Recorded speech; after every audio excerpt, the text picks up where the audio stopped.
Hello विद्यार्थियों, आज की इस वीडियो में कक्षा 10 की गणित विषय की प्रश्नावली दो चर वाले रैखिक समीकरण युग्म के वस्तुनिष्ठ एवं रिक्त स्थानों सवालों को हल करते हैं, जो बोर्ड परीक्षा की दृष्टि से महत्वपूर्ण सवाल हैं। बोर्ड परीक्षा में इसी पर आधारित सवाल पूछे जाते हैं। चैनल पर नए हो तो चैनल को लाइक एवं सब्सक्राइब जरूर करें। पहला क्वेश्चन है, निम्नलिखित समीकरण युग्म के हल है। तो समीकरण दे रखी है x plus y is equal to 4, दूसरा दे रखा है x minus y is equal to 2 दिया हुआ है। तो पहले समीकरण नंबर 1, समीकरण नंबर 2। तो इसके हल करने की दो विधियां हैं। तो पहले विलोपन विधि द्वारा जोड़ने पर जोड़ेंगे तो y से y कैंसिल हो जाएगा, तो कितना हो जाएगा 2x, और इधर 4 और 2 कितना होगा 6। x की वैल्यू निकालनी है, x बराबर 6/2, चल करेंगे कितना आएगा 3। x बराबर 3 है, समीकरण नंबर 1 में रखेंगे तो y का मान निकालेंगे। समीकरण 1 में x बराबर 3 रखा समीकरण 1 से, तो यहाँ 3 plus y is equal to 4। तो y इज इक्वल टू मान क्या जाएगा 4 माइनस 3 बटा कितना बचा 1। तो कौन सा ऑप्शन सही है इसका? ए ऑप्शन इसका सही है। तो x बराबर 3 और y बराबर कितना आ रहा है 1 आ रहा है। और दूसरी विधि से हल करें इस सवाल को, x प्लस वाई बराबर 4 है और y minus x minus y बराबर 2 है। तो सम जैसे ऑप्शन ए ले रहे हैं तो x बराबर कितना दिया 3 और y बराबर कितना है 1 दिया है ऑप्शन ए में। तो मान रख देते हैं समीकरण 1 में, तो क्या जाएगा x जगह 3, y की जगह 1, जोड़ा कितना 4 आ गया। इसी प्रकार दूसरा समीकरण मान रखते हैं, इसको संतुष्ट करती तो x की जगह 3, y की जगह 1, घटाए कितना हो जाए 2 आ रहा है। तो इसलिए कौन सा ऑप्शन सही है इसका? ए ऑप्शन सही है। अगला सवाल है, 2x प्लस वाई बराबर 6 हो तो इसको संतुष्ट करने वाला युग्म है। समीकरण दे 2x प्लस वाई बराबर 6 है। ऑप्शन ए लेते हैं जिसमें x बराबर कितना है 1 और y बराबर कितना है 2। तो इसमें x की वैल्यू रखेंगे 2, 1 प्लस y की जगह 2, सरल किया 2 प्लस 2 तो कितना आ गया 4, जो क्या आना चाहिए 6 आना चाहिए, तो नॉट इज इक्वल टू 6। तो ये ऑप्शन हो ही नहीं सकता, तो पहला ऑप्शन नहीं है। दूसरा x बराबर 2, y बराबर 1, तब यहाँ आ जाएगा 2, x की जगह 2 प्लस y की जगह 1, सरल करेंगे तो 4 प्लस 1 कितना आ गया 5, नॉट इज इक्वल टू 6 नहीं आ रहा, तो ये ऑप्शन भी गलत है। तीसरा x बराबर कितना 2 और y बराबर कितना आ रहा 2 और यहाँ x जगह पर 2 लिखेंगे और y की जगह कितना आ रहा 2, तो 2 को 2 गुना कितना आएगा 4 प्लस 2 बराबर कितना आ गया 6, बराबर 6 आ गया। तो कौन सा ऑप्शन सही इसका? सी ऑप्शन इसका सही है। तो 2x प्लस वाई बराबर 6 को संतुष्ट करने वाला युग्म है 2,2, यानी x बराबर 2 और y बराबर भी कितना है 2। तो कौन सा ऑप्शन सही इसका? सी ऑप्शन इसका सही है। अगला सवाल है, यदि 4/x plus 5y is equal to 7 तथा x इज इक्वल टू दे रखा है -4/3 हो तो y का मान होगा, यानी y का मान निकालना है। तो इस समीकरण में x जगह कितना लगेंगे -4/3, तो 4/x की वैल्यू आएगी -4/3 plus 5y is equal to 7। तो ये 3 ऊपर आ जाएगा, तो क्या लिख सकते हैं इसको -4 into 3/4 plus 5y is equal to 7। 4 से 4 कैंसल, तो मान बचेगा 5y इक्वल 7 की तरह, ये माइनस के 3 उधर जाके हो जाएंगे प्लस के 3 बन जाएंगे। जोड़ेंगे तो कितना हो गया 5y इज इक्वल टू कितना गया 10, तो y इक्वल आ गया 10/5। कितनी बार गया भाग 2 बार, तो y बराबर कितना माना हो रहा है 2 प्राप्त हो रहा है। कौन सा ऑप्शन सही इसका? बी ऑप्शन इसका सही है। अगला सवाल है, 7 पेंसिल तथा 5 पेन का कुल मूल्य 29 रुपये, तो इसका बीज गणितीय रूप है। तो 7 तो पेंसिल है, तो पेंसिल को यदि माना x पेंसिलें हैं प्लस पेन क्या आ रहे हैं, पेन को y मान ले तो 5 पेन है, कुल मूल्य यानी बराबर, और कितना आ रहा है 29।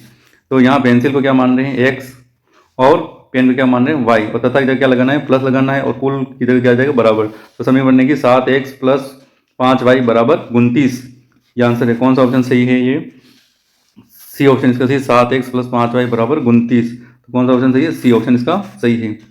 अगला सवाल है, यदि किसी संख्या में इकाई अंक x और दाहिक अंक y हो तो वह संख्या है। तो 2 अंकों की संख्या है, तो इकाई अंक x है और दाहिक अंक कितना है y है, तो संख्या क्या हो जाएगी yx हो जाएगी।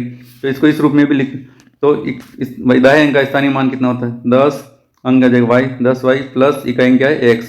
तो कौन सा ऑप्शन आ रहा है 10y plus x, 10y plus x, कौन सा ऑप्शन है? ए ऑप्शन इसका सही है।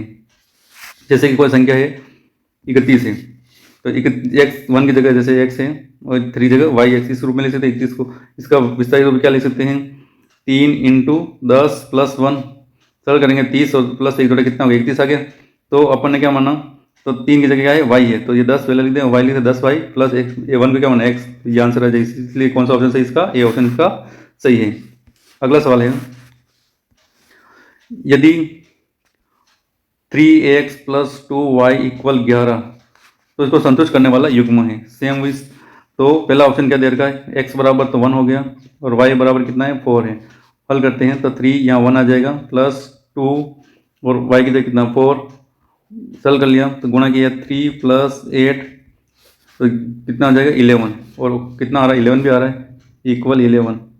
तो अतः इसका एक हल है। तो ये कितना 11 के बराबर आ रहा है। तो कौन सा ऑप्शन सही हो गया, ये ऑप्शन सही है। तो x बराबर कितना 1 और y बराबर कितना है 4, तो ये ऑप्शन इसका सही है। अगला सवाल है सवाल नंबर 7वां, निम्नलिखित समीकरण युग्म के हल हैं। समीकरण युग्म क्या है, x minus 3y is equal to 7, दूसरा है x प्लस 4y इक्वल 14। ये दोनों समीकरण दे रखी है, समीकरण एक मान लो दूसरी दो। अब इसकी दो विधियां हैं, ऑप्शन से भी हल कर सकते हैं और विलोपन विधि द्वारा भी हल कर सकते हैं। तो इसको विलोपन विधि द्वारा हल करते हैं, यदि बड़े नंबरों आ जाए हल कर रहे हैं तो इस प्रकार कर सकते हैं। गुणांक बराबर, यहाँ x का गुणांक दोनों बराबर आ रहा है तो परंतु यहाँ दोनों चिन्ह भी समान आ रहा है, इसलिए क्या लिखेंगे घटाने पर। क्या लिखेंगे, समीकरण एक में से समीकरण दो को घटाने पर। घटाएंगे तो ये माइनस, ये भी माइनस और ये भी क्या हो जाएगा माइनस का हो जाएगा। एक से कट गया, ये 4 और 3 दोनों माइनस के जुड़ जाएंगे तो माइनस के 7y और यहाँ पर भी क्या बचेगा माइनस का 7 बचेगा। अब भाग दीजिए तो y बराबर क्या आ जाएगा -7 बटावा -7 करेंगे 1, तो y का मान आ गया 1 आ गया। y का मान कौन सा ऑप्शन में आ रहा है, ऑप्शन नंबर बी में आ रहा है। और पूरा हल करें तो y बराबर समीकरण एक में रखते हैं तो x माइनस 3 y की जगह 1 बराबर 7, x बराबर 7, इधर जाके प्लस का 3 हो जाएगा, यानी x इज इक्वल टू कितना आ गया 10। तो कौन सा ऑप्शन सही, इसका बी ऑप्शन सही है। और डायरेक्ट हल करना चाहें तो x जगह 10 रखें, 10 माइनस 3 कितना बचा 7 हो गया। इसी प्रकार दूसरे समीकरण रखेंगे 10 प्लस y का मान 1 रखा तो 4, 10 प्लस 4 कितना हो गया 14, इसलिए राइट ऑप्शन बी सही है। अगला सवाल है, रिक्त स्थान पूर्ति कीजिए। एक संख्या x का दुगुना से 15 अधिक है, इस वाक्य को प्रकट करने वाला समीकरण है। एक संख्या x का दुगुना से 15 अधिक है, ये कोई संख्या है जो x, एक संख्या कोई मान लें y मान लें, जो x का दुगुना यानी 2x है से 15 अधिक है, तो प्लस के क्या कर देंगे 15। इसको इस रूप में लिख सकते हैं 2x, y उधर जाकर माइनस का y हो जाएगा, प्लस का 15 इक्वल 0, ये आंसर हो जाएगा। तो एक संख्या x का दुगुना, कोई संख्या उसका दुगुना x का दुगुना से 15 अधिक है तो प्लस 15 कर देंगे, तो इस वाक्य समीकरण हो जाएगा 2x minus y plus 15 equal 0। अगला है, अगले वाले सवाल में दो संख्याओं का अंतर 26 है। दो संख्याओं का अंतर, तो मान लो पहली संख्या क्या है x है, दूसरी संख्या क्या है y है, दोनों अंतर घटाएंगे वो किसके बराबर होगा 26 के बराबर है। और दूसरा एक संख्या दूसरी संख्या की 3 गुनी है, माना एक संख्या दूसरी संख्या 3 गुनी, तो पहली संख्या क्या मानी x मानी, तो दूसरी संख्या 3 गुनी है, कितना हो जाएगा 3y। तो वो तो संख्याएं हैं, तो अपन क्या करेंगे x बराबर 3y, इसमें समीकरण एक में रखते हैं, इसको समीकरण नंबर 2 मान लें। तो समीकरण एक से प्रत्यापन विधि से मान रख देंगे x जगह 3y माइनस y इक्वल 26, घटाए कितना बचा 2y बराबर 26, तो y इज इक्वल टू कितना आ जाएगा 13, y की वैल्यू कितनी आ गई 13 प्राप्त हुआ।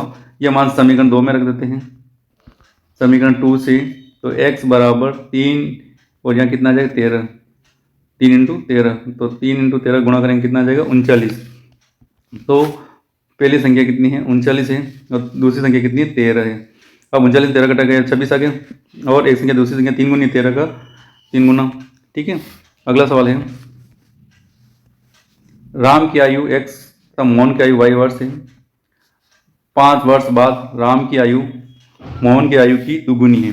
5 वर्ष बाद राम की आयु x है, 5 साल बाद कितना हो जाएगा राम x प्लस 5 हो जाएगा, बराबर मोहन की आयु 5 साल बाद कितनी हो जाएगी y प्लस 5। मोहन की आयु की दुगुनी है, तो यहाँ कितना है 2 से गुणा करेंगे तभी दोनों मान के आएंगे बराबर। इस कथन को प्रकट करने वाला समीकरण है, तो सल कर लेते हैं x plus 5 is equal to 2 से गुणा 2y प्लस 10 हो जाएगा। इन सब पर पक्षांतर कर ले x माइनस 2y प्लस का 5 और माइनस का 10 हो जाएगा बराबर 0। तो समीकरण क्या बनेगी x माइनस 2y और माइनस 5 इक्वल 0, ये आंसर हो जाएगा। फिर समीकरण यहाँ आ जाएगी रिश्ता, नहीं तो क्या लिख सकते हैं अपन x minus 2y minus 5 equal 0।